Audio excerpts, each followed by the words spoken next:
Welcome to Google, the emerging technology.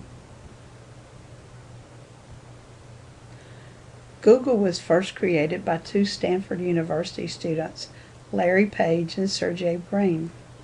They came up with the name Google because it represents the mathematical word, or stands for the mathematical word that represents a 1 with 100 zeros following it.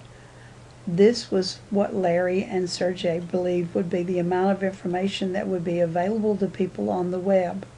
Little did they know when they created Google that the amount of information would be much more enormous than that. Google was created with 10 basic philosophies that they follow and still hold true today, among them being that faster is better than slower, and that you can make money without doing evil. They also believe that you can be very serious without having to wear a suit to the office. And of course, great just isn't good enough, which is what Google uses as their strive or means to make things bigger, better, and improved.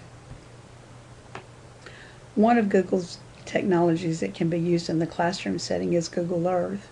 It can be used to teach geography, science, math.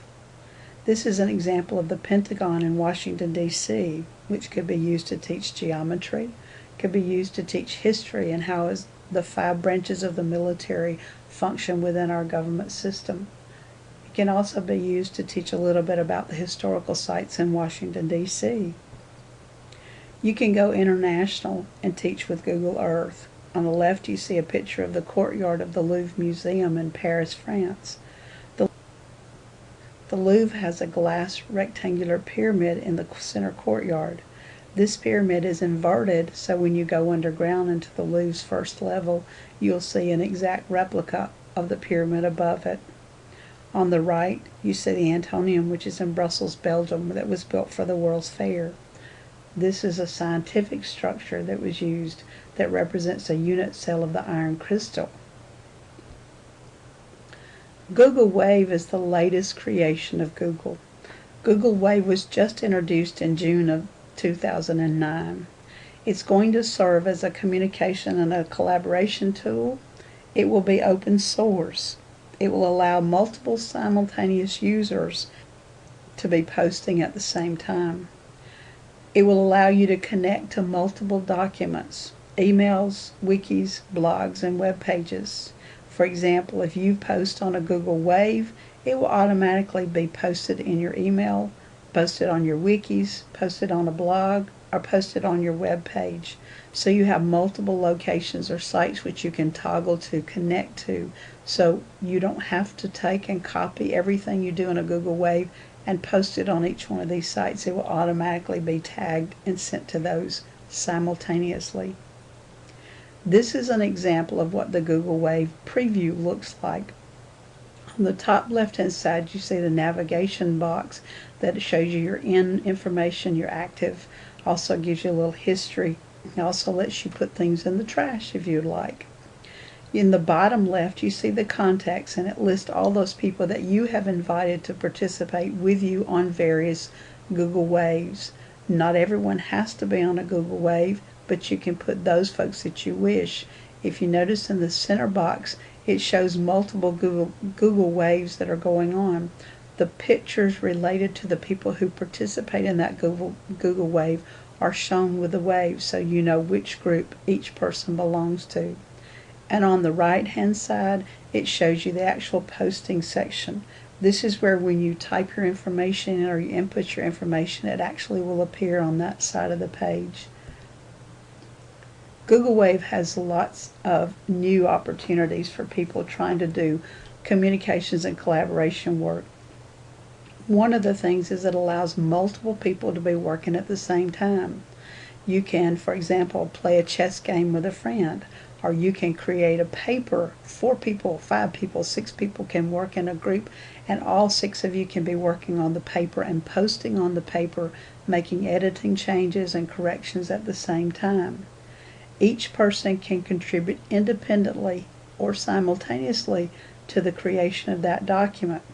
If you'd like to, you can create that document and link it, like I said, to your web or your blog, and it will show up there automatically. You can post pictures in a document, and they too will be transferred automatically to your blog or your website or your wiki.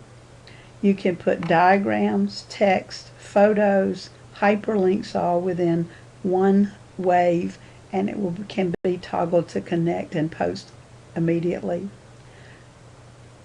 Google Wave also has a playback option.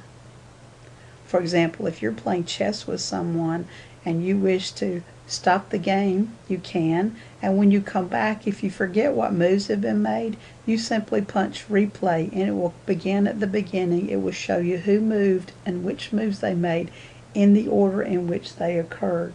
So you don't have to go back and try to figure out who did what and who made the last move. It will tell you. You can also create surveys. Surveys allow you to see who's replied, how many's replied, and what their response has been, and it gives you a tally instantaneously. You don't have to wait. You can have widgets that convert your notes to email, so you can forward them and send them out as an email. So you can create a Wave document, and then if you need to send it as an email, you instantly can toggle it to an email and send it to the person you need to send it to. You can work on your document, send it to your smartphone, send it to your email account, work on it, and then you can send it back to your Wave, and you can finish the document that way. So if you need to take it with you, you can on your smartphone.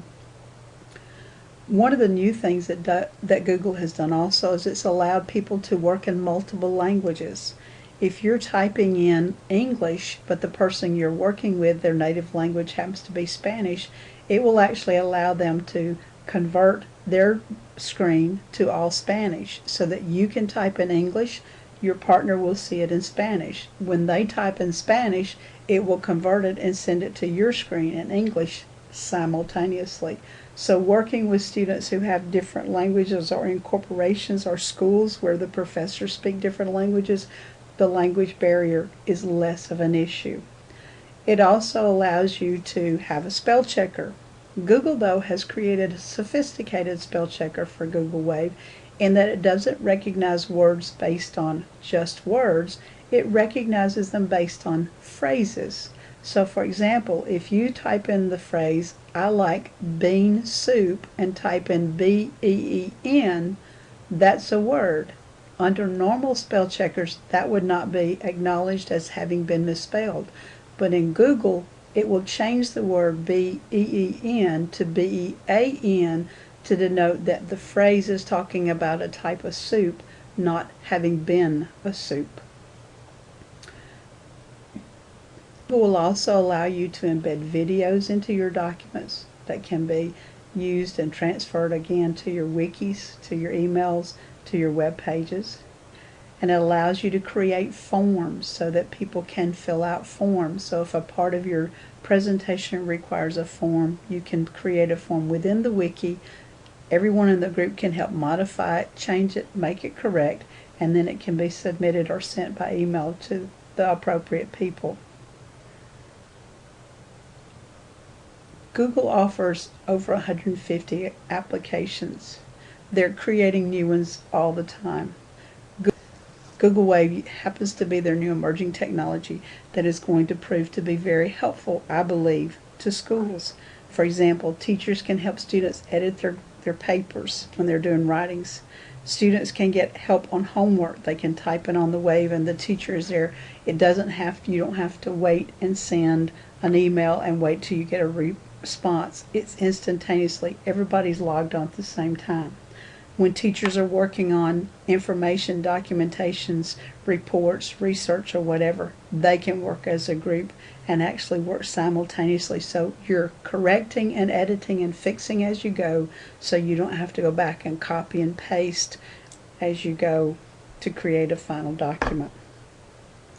Google Wave has many, many uses, and I hope you'll try to become a member or work as a member of the review team by requesting an opportunity to be a Google reviewer. Simply go to google.com and submit a request.